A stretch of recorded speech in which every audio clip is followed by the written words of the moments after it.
All right, so we're gonna look at the first 4 coffees in our 8 coffee sensory training kit. And so specifically the first 2 here we're going to be doing are the species, Arabica versus Robusta, and then the grade, higher grade versus a lower grade coffee. First disclaimer, you don't need to do this as a cupping. You can brew these coffees. Just make sure that you brew 2 of them together so that they're a pair, and you use a very strict protocol so that you get the exact same brewing outcome. That means if you do 2 French presses, you should be able to control that very easily. 2 pour overs, just make sure your time and grind and water temperature are the same for both of them. So this first set here, I looked at the Mexico in this July sensory kit. The Mexico Arabica, it's a washed coffee, and just the fragrance of it, initially the beans and the ground coffee, I wanted to analyze the fragrance, and then we'll look at aroma before we cut for part 2. Just very herbal, floral. It had kind of this green apple, almost minty aspect to the fragrance, as opposed to the Robusta species, which was very brown spice. It was like malt, roasted grain, kind of the basmati rice if you're looking at the Lingered du Café kit. And so again, just that contrast, the highly floral aromatics, green apple, mint-like, and then just the brown spices, a more pungent grain-like character in the Robusta. Now, those are stereotypes. You will find aberrations, different aspects in some Robustas or different Arabicas, but these represent the general expectation that you should experience there. And then over here, this Kenya, which is a higher grade, this Brazil, which is a lower, still specialty. Now, again, if you want a genuine commercial grade coffee, you can go to the grocery store and just get something that's cheap off of the shelf, and you'll get the flat, stale, perhaps bitter, defective characteristics in that commercial. That's not going to be present in this Brazil. But immediately off the bag, the beans and the fragrance, we get a red currant, which is like this, kind of this sour red berry, and a very floral aspect of the whole bean. And then when I ground it, I released kind of this tropical fruit, mango, cherry tomato like. And so it just got more, I guess, pronounced after it was ground. Now initially this Brazil, the whole bean, I didn't get a lot off the whole bean, kind of a chocolatey brown spice, a little bit earthy, woody. But once I ground it, I was really surprised, pleasantly surprised, kind of a soft, sweet stone fruit. Most familiar would be peach. And so of the different stone fruits, it just had this peach-like aspect to it. So water was off the boil. It's come down a few degrees there. Excuse me. And I'll go ahead and set my timer for 4 minutes. Now, again, you can use any brew method here. I'm just using cupping because I like to do that for control. And you can go ahead and brew these in any manner you like. So if you are cupping, those protocols are part of the Introduction to Coffee course, definitely part of the sensory course. You have a standard brew ratio in each of these cups. I use 11 grams for these bowls because I can fit about 180 grams or milliliters of water in. Afterward, they have a 200 milliliter capacity. So your brew ratio is 1:18. Again, if you're brewing these coffees, just use the same brew ratio on each one. If you're doing a V60 pour over, you can try the 1:18. The reason we do 1:18 with cupping is it just makes the coffee a little bit lighter, which means you can find some of those nuances a little better than if it's really strong.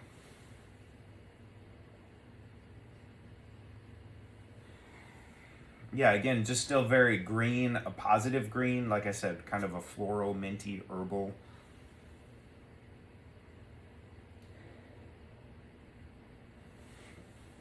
And that's the Mexico, the Java, Indonesia Robusta, just very leathery, very earthy, very spicy, very pungent. So there's just this light brightness to this. There's this dark depth of character to this one.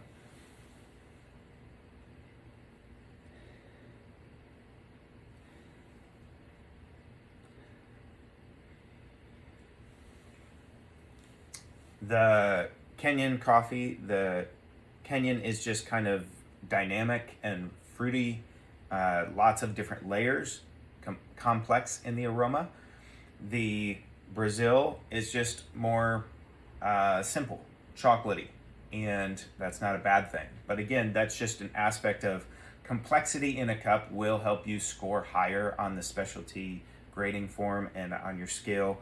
Simplicity, simple chocolates, simple citrus acid. Simplicity in a cup isn't a bad thing. It just doesn't give you those high 80s. It'll give you a low 80 score. And that's still a great thing. That's still a great coffee. I'll come back to these when the time is up and we can talk about the different tasting aspects. But the first goal there was just to make sure we're aligned on these 4 coffees for Mexico, Robusta, Kenya, Brazil. Thanks. All right, part 2. So I went ahead and cupped these, just made some basic notes. I think that you can get these notes if you brew them or cup them as well. Now, Mexico and Robusta. So first, this Mexico, it's just really straightforward. Before I go into the Mexico, all 4 of these cups, they just had a clean character when I broke the crust. And so usually while the coffee is brewing, especially, you can notice if there's any kind of defect or strange aspect to the coffee. It may come out in the fragrance or the drinking, but often I find it in the aroma while it's brewing. All of these check the box for clean. This first Mexico, it just has a real simple high acidity, very citrus-like acidity, pointed, not bad, but just simple in its acidity. Medium body, it's really smooth. It's just a nice everyday coffee. Now, next to it, the Robusta, the Java, immediately you're just hit with this big mouthfeel. There's no acidity like the cup before it, and just huge body, huge mouthfeel. It's also a little bit rough on your tongue. At least it was when it was hot. It's kind of smoothed out now with the body because it is cooler. So I would say part of that is the bitterness. This is a very bitter cup. So when it's hot and it hits your tongue, it's going to be big, rough, and bitter. And as it cools down, it's kind of more of a smooth, heavy, creamy, like you're drinking cream. And again, just real leathery, just that Robusta character coming through, roasted grains. Now with the Kenya and Brazil, the Kenya also had a really high acidity to it, but if you compare it to the Mexico, it's very complex. It feels like a number of juices or acids were just kind of poured together and mixed together. So again, when you get a lot of those tropical fruit notes in the fragrance or aroma, that's going to come out often with a real complex type acidity.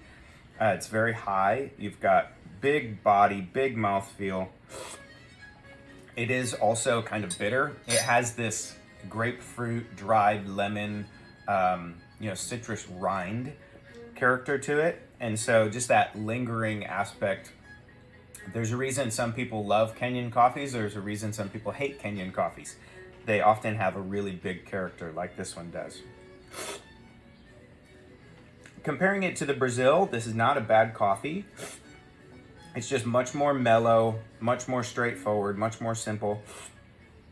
So it had a real earthy, kind of chocolatey note to it. There is this bittersweet baker's cocoa, bittersweet dark chocolate character to it. Again, the body is nice. It's a big body. So you just get a lot of body, simple flavor notes. A little acidity, it's muted, low, but a little acidity. When you compare it to the Kenyan that's right next to it, it's just screaming with acid. Long, complex flavors that linger.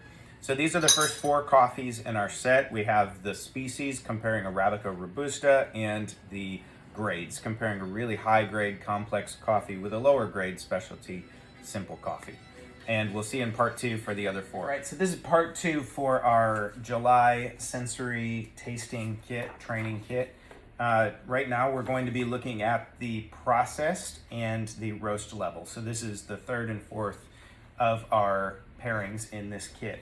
So for our wet versus dry processed, wet washed Ethiopia Quecho and Arabica. So first note, smelling the beans, it was just a very floral coffee, kind of a coffee blossom, orange blossom. And then with the grounds, very much white grape, kind of like this green grape, white grape juice. Just sweet, delicate, continuing with that. For the second one here, our dry Ethiopia, this Canephora Mountain. So the beans are like kind of a soft raspberry fruit smell, soft fruit, not like a punching, super strong fruity. But when I ground it, the grounds,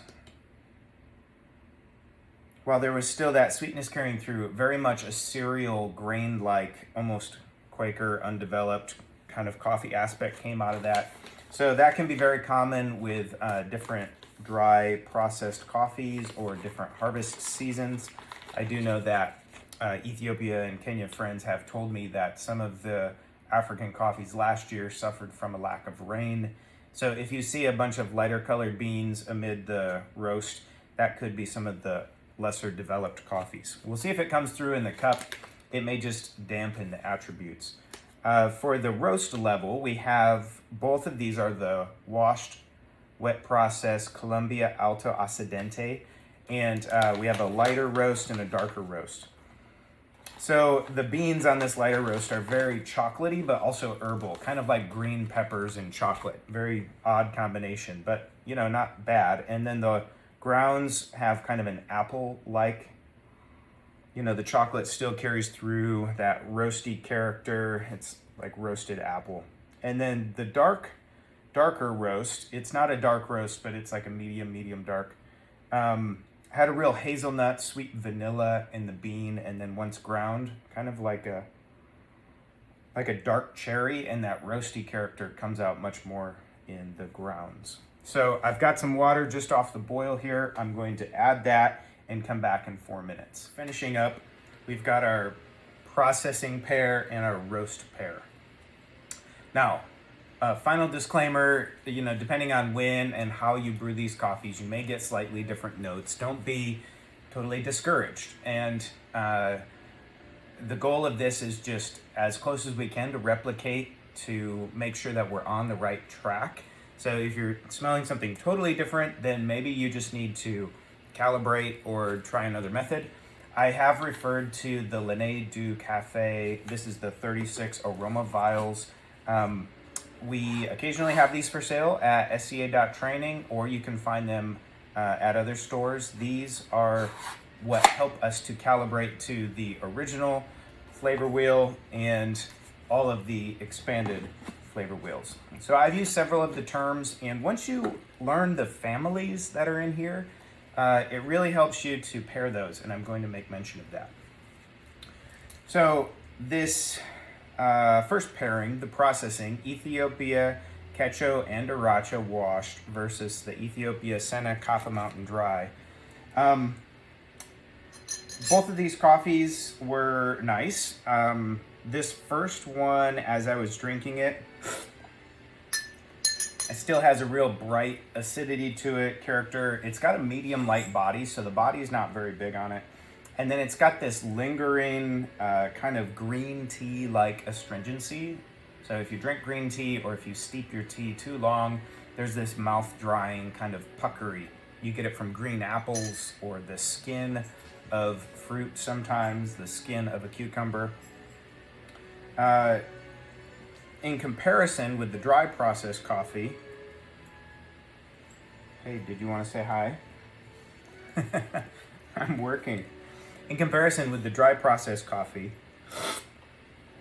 this Canephora, the Quaker-like characteristic that I smelled in the front, the cereal note, didn't really come through, which was nice. It was much more syrupy and mouth coating, definitely a lingering quality to it. In the end, though, there is this slightly earthy note. And so I think that might have been what I was smelling on the front end. If you get something like that, it just has a overall dampening effect. The raspberry is still in there, it's still coming through, but that cereal grain-like earthy character is present. On the second one here, we have a roast, lighter roast Colombia, darker roast Colombia, and I really enjoyed this pairing. The first one was just really big body. The acidity is simple, but very high. And it just comes out with a very nice, smooth balance. Even with that high acidity, you have a high body, a lot of flavor that's coming through. And so everything is just on a high note with this coffee. That is what creates the balance. There's a good round structure to the tasting and just a real long, lingering kind of milk chocolate. So that's the lighter roast on this Colombia. And then the darker roast on the Colombia, again, a lot of good character. This is fun where you have coffees and you roast them at different levels to see what they're capable of. Some coffees perform really well, very light, and at a darker level. First thing I really get on the front end of this, coming from the first cup, which is light, is I get a roasty bitterness. Now that's just coming through because there's more carbonization. But inside of that, it's kind of a soft smoke. You know, it's not a burnt coffee. There's this dark chocolate, kind of a dried cherry. That same cherry note and chocolate note is just a lot darker, more of a dry sweetness. And then there's kind of a dry bitterness that lingers. And so, great coffees. I hope you enjoy them in this July tasting kit, sensory kit. It is available for a limited time, and if you need anything, any questions that come up with this kit or anything else, do please reach out. Find me at howtocoffeepro or sca.training. Hope you enjoyed these coffees as much as I did, and we'll see you next time.